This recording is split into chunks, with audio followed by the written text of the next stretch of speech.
I never thought my life would turn into something straight out of a movie. I was just an ordinary girl until the day I married a billionaire. Not because I loved him. Not because I wanted to. But because my family was drowning in debt. At first, I thought I had made the sacrifice to save them. But on our wedding night, I stumbled into a secret so dark, so dangerous, it could destroy us both. Tell me, what would you do if the person you married turned out to be someone you barely even knew? My name is Elena Cruz. My parents owned a small family restaurant tucked away in the city. It wasn't fancy, no marble countertops or celebrity chefs, but it had heart. The kind of place where the regulars knew your name, where the smell of garlic and warm bread greeted you at the door, and where laughter from the kitchen always seemed louder than the chatter in the dining room. It wasn't much, but it was ours. Something we built together, piece by piece, over 20 years. And then, the fire. It happened fast. One minute we were closing up for the night, wiping down counters and locking the front door, and the next, flames. A faulty wire behind the stove sparked, and before we could even process what was happening, the fire had swallowed everything. The walls, the memories, the family recipes scribbled on stained paper, it all went up in smoke. In just a few minutes, 2 decades of hard work turned into ash. We thought we'd be okay. We had insurance.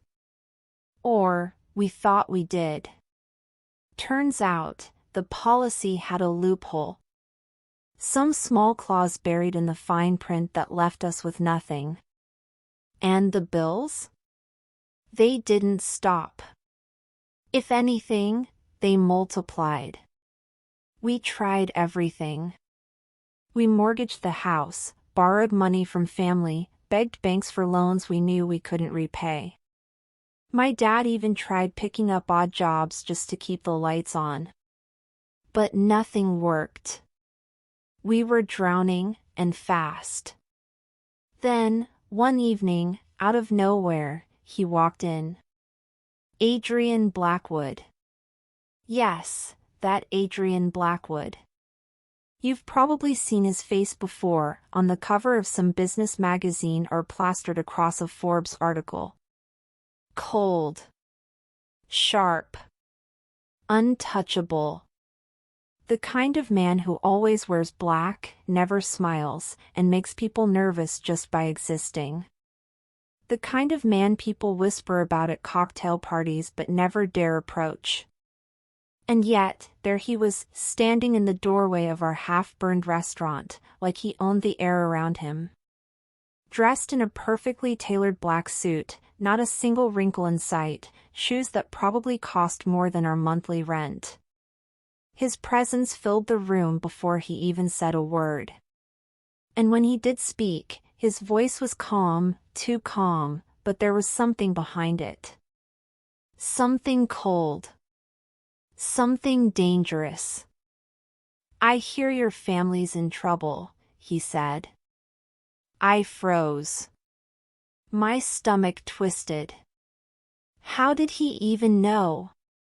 There was a long, awkward pause. I think I was too stunned to speak at first. Then I finally managed to say, we're fine. It was a lie. A terrible one. And the moment the words left my mouth, I regretted them. He looked at me, no, through me, with those piercing eyes, like he could read every thought I didn't say out loud. No, you're not, he said, almost gently. I've seen the debt collectors outside your home.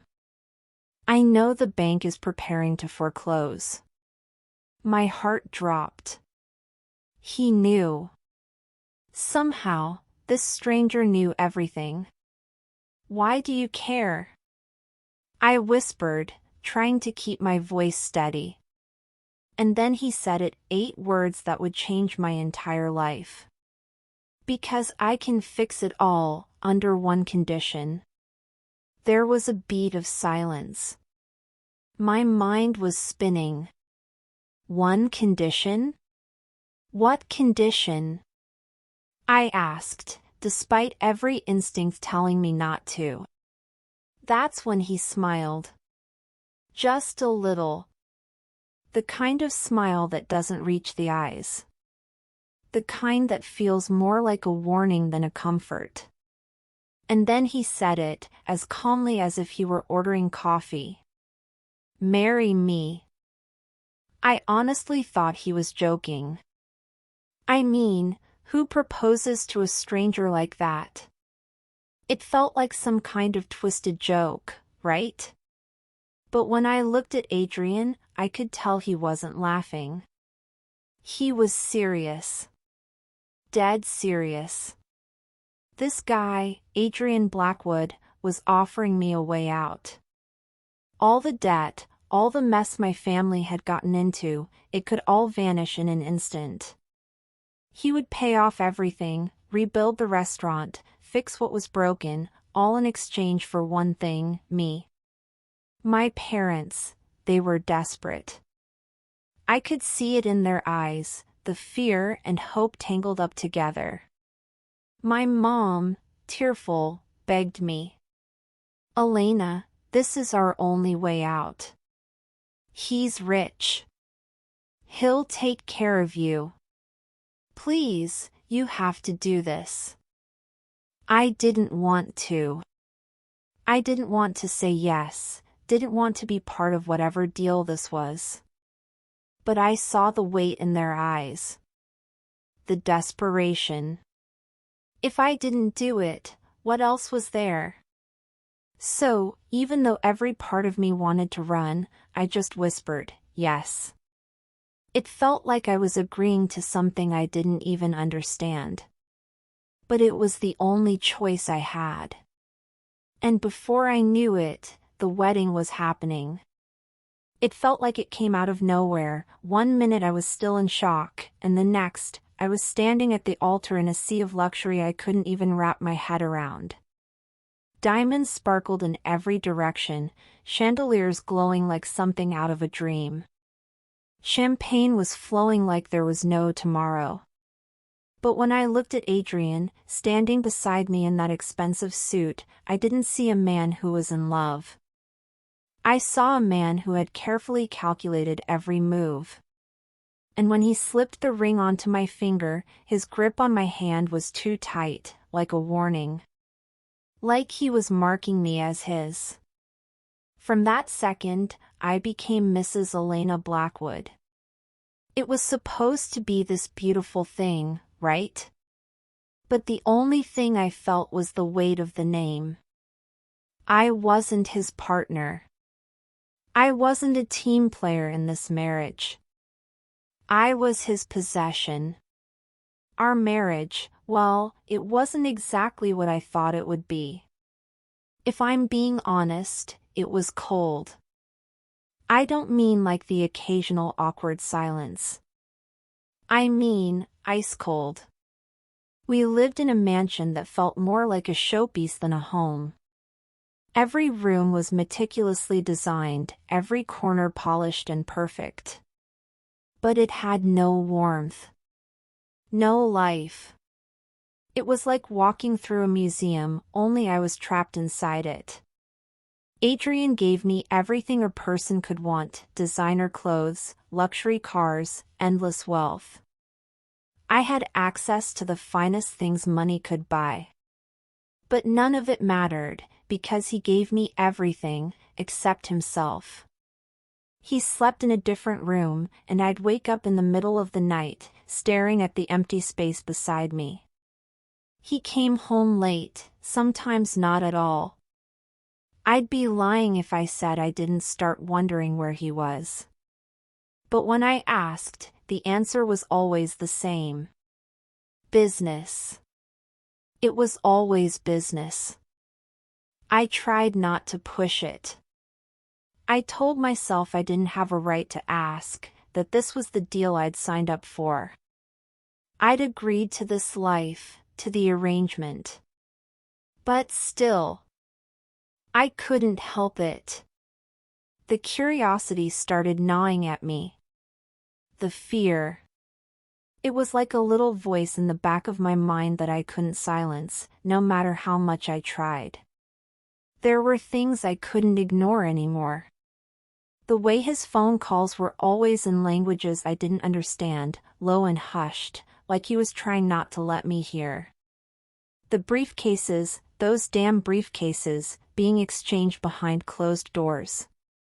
The quiet tension that always hung around him, like he was carrying some heavy secret I wasn't meant to know. And his eyes, they were different. There was something off about them, like he was always looking over his shoulder. Something in them that felt distant, haunted. It wasn't just the shadows under his eyes, it was the way they seemed to carry a weight, like they were hiding a truth he wasn't ready to share. I told myself it wasn't my place to ask. I had made my choice. But the more I saw, the harder it became to ignore. And no matter how much I told myself to stay in my lane, the question still burned inside me: what was Adrian really hiding? One night, I just snapped. I couldn't take the silence anymore. The late nights, the vague answers, the constant feeling that I was living in a house full of secrets. Adrian would leave at odd hours, dressed like he was going to a board meeting, but somehow, it never added up. And the worst part? He never offered an explanation, and I had stopped asking. But that night, something in me shifted. I needed to know. I needed answers. So when I heard the rumble of his engine echo down the driveway, I grabbed my coat, slipped out the back door, and called a taxi. My voice was shaking as I gave the driver instructions: just follow that black car. It felt like something out of a movie. The kind of thing desperate people do when they already know the truth is going to hurt. We drove for nearly an hour. He didn't head downtown like I expected. No five-star hotel, no skyscraper office with floor-to-ceiling windows. Instead, we crossed into the industrial edge of the city, a place with cracked streets, flickering streetlights, and warehouses that looked like they hadn't seen daylight in years. Finally, his car pulled up to one of them. No sign, no lights, no cameras. Just a rusted metal door and silence. I paid the driver and got out, my heart pounding like a drum in my chest. I kept to the shadows, moving slowly along the side of the building until I found a broken section of the wall near the back. I crouched behind it, knees in the dirt, and peeked inside through a crack. What I saw didn't make sense, at least not at first. Adrian was inside, but he wasn't alone. There were at least a dozen men with him, all dressed in dark suits. The kind that looked expensive, but somehow out of place here. Their faces were hard to see, partially hidden by shadows and silence, but their body language said enough. This wasn't a business meeting. This was something else entirely. I watched as two of them popped open silver briefcases, each one filled to the brim with stacks of cash. Thick stacks. And not the kind you withdraw from a bank. This was something darker. Adrian stood at the center of it all, calm as ever. In control. His voice cut through the stillness like a knife.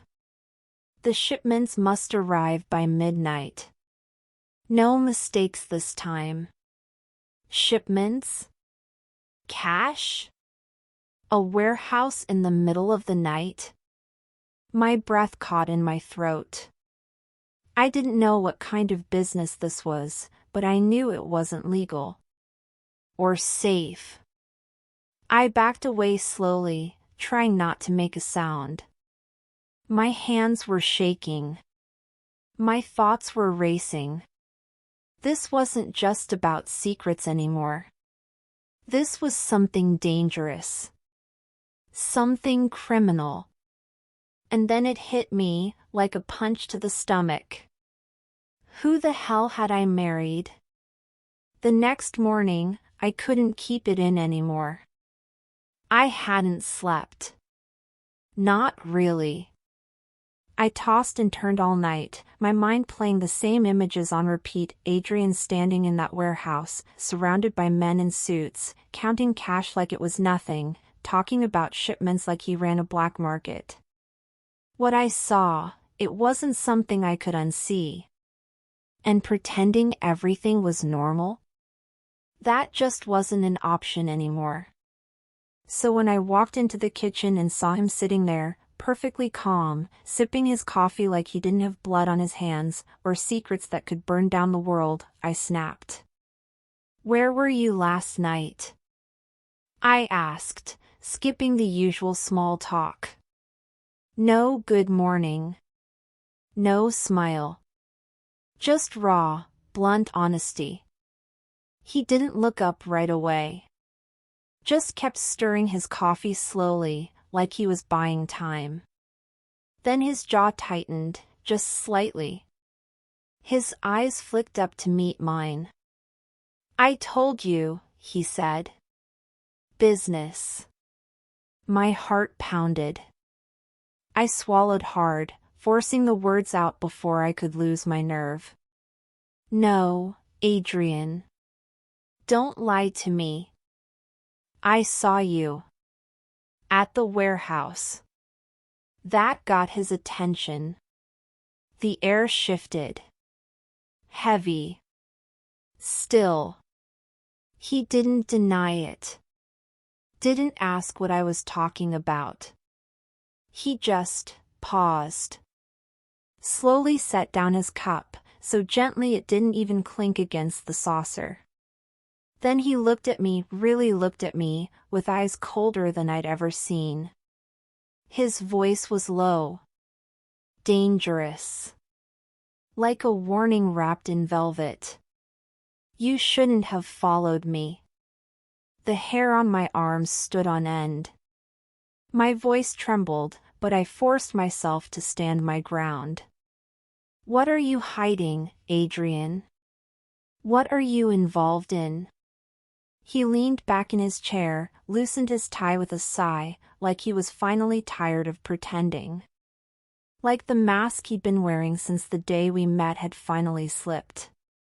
"You want the truth?" he asked. I didn't answer. I didn't have to. He stood and walked toward me, slow, controlled, like every movement was calculated. His presence filled the room, suffocating and magnetic all at once. Then he stopped just inches from me, leaned in close, and said in a voice that sent chills down my spine. "I'm not just a billionaire, Elena. I control an empire built on secrets, on power, and on enemies who would kill me, and you, if they ever found out you meant something to me." My breath caught in my throat. "Enemies?" I whispered, stunned. His expression hardened. "Do you really think this level of wealth comes from board meetings and clean stock portfolios?" he said, almost bitterly. "The empire I built, it didn't come from shaking hands and playing fair. I move things. Across borders. Things governments pretend not to see. Things that don't make it into press releases." I took a step back, my stomach churning. I felt like I was seeing him for the first time. Not the polished man in the tailored suit, but the one who lived behind locked doors, behind guarded secrets. My voice cracked. "Then why me? Why pull me into this? You could have had anyone, Adrian." For a second, just a second, something in his eyes changed. The coldness flickered. And then, in a voice softer than I'd ever heard from him, he said, Because I needed someone untouched by this world. Someone real. Someone I didn't have to question. He paused. And, because against everything I tried to prevent, I fell for you. My heart twisted in my chest. Was that a confession? Or just another carefully crafted line in a game I didn't even know the rules to? I wanted to believe him, I really did. But the timing, the secrets, the danger hanging in the air like a storm waiting to break. I didn't know what was real anymore. Was I hearing the truth from a man finally letting me in, or was I being pulled deeper into something I'd never agreed to? Before I could say a word, his phone buzzed. He glanced at the screen, and in that split second, everything changed. His face went pale. Not annoyed. Not distracted. Pale. Then he looked at me, and for the first time since I'd known him, I saw real fear in his eyes. Not fear for himself, but for me. They know about you, he said, his voice low and sharp with urgency. We don't have time. We have to leave. Now. He didn't wait for a response. Just reached for my hand and pulled me toward the door with a grip that said this isn't up for debate. And I followed. Not because I trusted him completely, but because something in his voice made it clear, this was real. Whatever was coming for us, it wasn't some paranoid fantasy. It was already on its way. As we rushed down the hallway, my bare feet slapping against the cold marble floor, reality hit me all at once, like a wave crashing into my chest. I wasn't just married to a billionaire. I was married to a man whose life was built on shadows. On danger. On secrets people would kill to keep. A man whose world could collapse around me at any moment and take me down with it. And now I'm asking you, what would you do? Would you stay? Stand beside a man who says he loves you, even if his love comes wrapped in lies, locked doors, and whispered threats? Or would you run? Risk everything, your safety, your family, your future, to escape a life you never meant to be a part of? Because me? I didn't know what to do. I didn't know if I'd married the man who saved my family. Or the one who might just destroy me. If this story kept you on edge, don't forget to subscribe to Platinum Stories, because the next tale will be even darker.